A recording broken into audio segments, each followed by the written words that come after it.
السلام عليكم ومرحبا بكم معايا في فيديو جديد. مرحبا بكم في مطبخ هدى امين.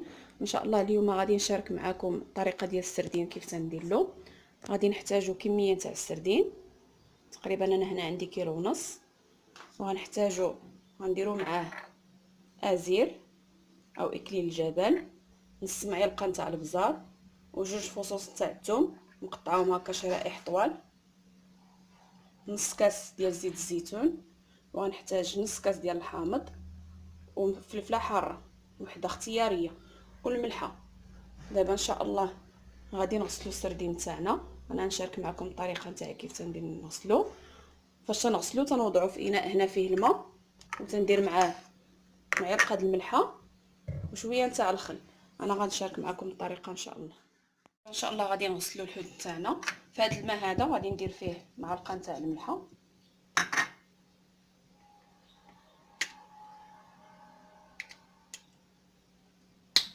ونديرو فيه شويه تاع الخل.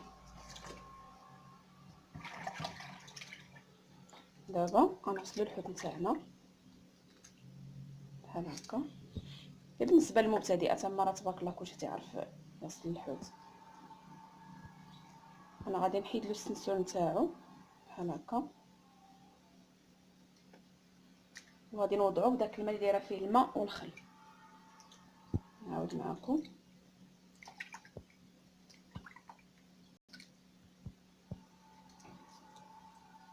كتجي هاد الطريقه زوينه وصحيه في نفس الوقت بحال هكا، ونوضعوه في داك الماء اللي فيه الماء والملحه والخل.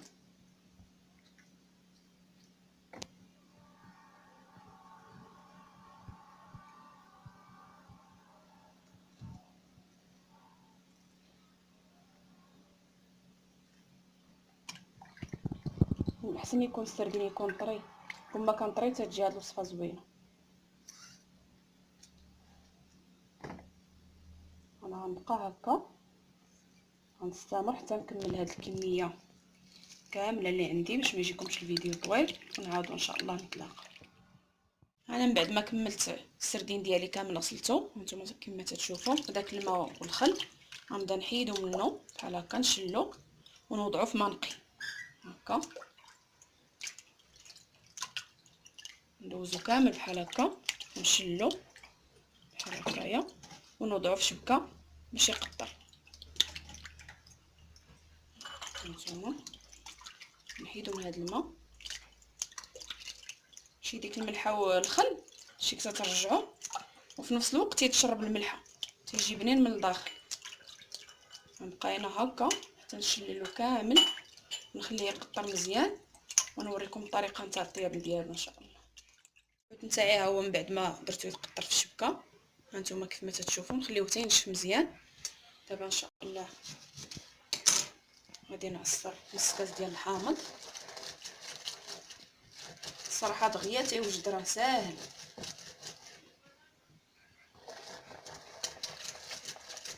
غادي نعبر نص كاس ديال الحامض، عبرت كاس ديال العنبه. اللي تيبغي الحامض بزاف يمكن له يزيد.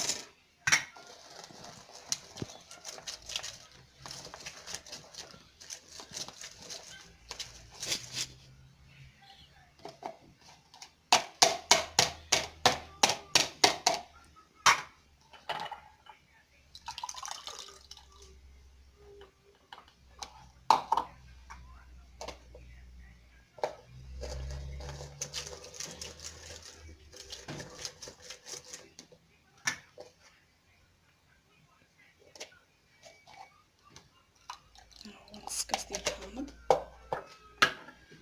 دابا غادي نديرو الحوت هنايا،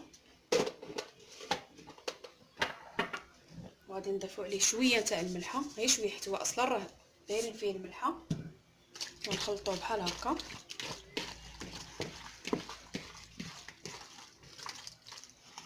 وناخذوا الطنجره نتاعنا ونطيبوه في الكوكوط، وناخذوا ورق الزبده. هانتوما ناخذوا ورق تاع الزبده غادي نفرشوه وسط من الكوكوط من الداخل بحال هكا. هانتوما كما تشوفوا، نتمنى تكون واضحه لكم الصوره بحال هكا. وغناخدو السردين تاعنا وغنطويوه هكا، غنطويوه على جوج وغنستفوه هكا. نتوما كما تتشوفوا، نتمنى يكون واضح لكم. تنسدوه هكا ونخليوه، نبقاو هكا غاديين بحال هكا. داكشي باش نغسلوه بالاولى بالملحه والخل باش ما تيجيش من الداخل باسل. نبقى انا هكا حتى نستف الكميه تاع السردين اللي عندي. نتوما كما تتشوفوا، نتمنى يكون واضح لكم هكا. الكاريط يكون طالع شويه على الجناب ديال الكوكوط او الطنجره ديال الضغط بحال هكا. انا غنستمر هكا نستف هاد الكميه اللي عندي ونعاود ان شاء الله نتلاقى من بعد ما استفت السردين كامل. هانتوما كما تتشوفوا، راه واخا تجي وحده فوق وحده ماشي مشكل. غادي نضيف عليه داك نص كاس نتاع الحامض بحال هكا. اللي ما بغاش الحامض بزاف ينقص نص كاس نتاع الزيت البلديه.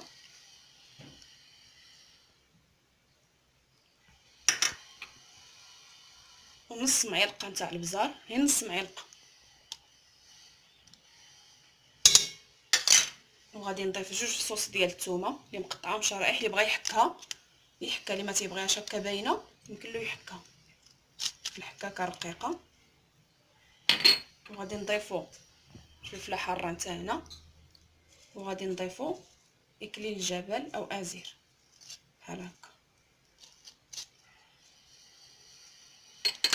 هانتوما كما تتشوفوا كيف تيجي الشكل ديالو بحال هكا. ما غادي نضيفو فيه لا ما لا حتى شي حاجه، غنخليوه هكا وغنردوه فوق بوطه مهيله. انا غنوريكم كيفاش القياس، ونخليوه يطيب. هو راه تيطلق الماء راسو. انا غادي نديرو ان شاء الله فوق البوطه ونوريكم.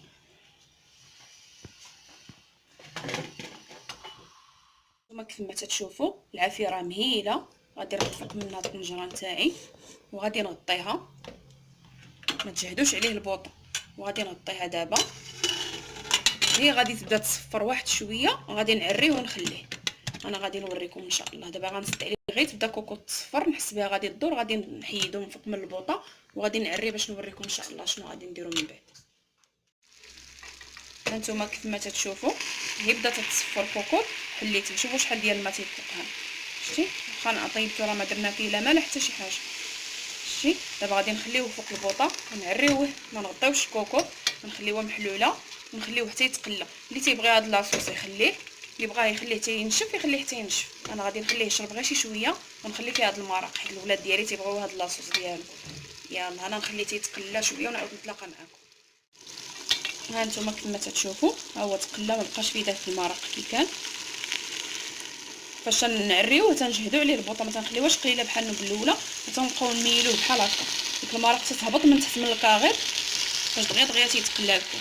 انا غادي نديرو دابا في الطبق ديال التقديم ونوريكم الشكل النهائي ديالو. اللي بغى يخليه حتى ينشف مره يخليه. الشكل النهائي ديال الحوت ديالنا ها هو. هانتوما كيف ما تتشوفوا كيف تيجي. صراحه تيجي زوين وساهل حتى بالنسبه للوليدات اللي ما تيبغيوش ياكلوا الحوت مقلي. هاد الطريقه صحيه ليهم وزوينه وسهله في نفس الوقت. نتمنى الوصفه ديال اليوم الا عجباتكم تشتركوا في القناه ديالي ودعمونا بجيم. وشكرا بزاف على المشاهده.